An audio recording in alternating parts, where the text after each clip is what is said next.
मैंने माननीय मुख्यमंत्री जी को पत्र लिखकर यह निवेदन किया है कि हॉस्पिटल्स में कई पेशेंट एडमिट होने के बाद सस्पेक्टेड कोविड इस प्रकार की उनकी एंट्री की जाती है, किंतु उनका समय पर स्वैब नहीं लिया जाता और उनकी मृत्यु के बाद उनकी बॉडी सस्पेक्टेड कोविड के नाम से ही रिलीज की जाती है। मैंने 2 उदाहरण उनको दिए हैं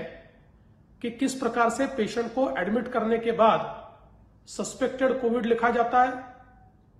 स्वैब लिया जाए ऐसा एडवाइजरी दी जाती है, आइसोलेशन वार्ड में रखा जाए ऐसी एडवाइजरी दी जाती है, और उनके मृत्यु के बाद उसको नॉन कोविड इस प्रकार से ट्रीट करके सस्पेक्टेड कोविड लिखा जाता है क्योंकि उनका स्वैब ही नहीं लिया जाता। मुख्यमंत्री जी को मैंने 2 केस पेपर्स भेजे हैं जिसमें पेशेंट को एडमिट करते समय सस्पेक्टेड कोविड लिखा गया,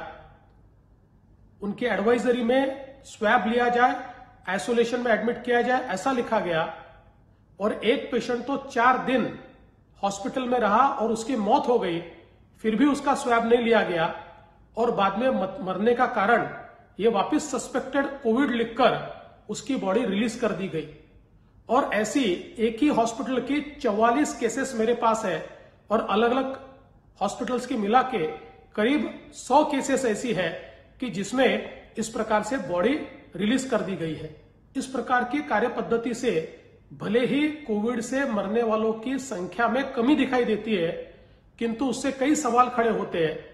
सबसे पहले तो चूंकि नॉन कोविड बॉडी के रूप में इस बॉडी को रिलीज किया जाता है,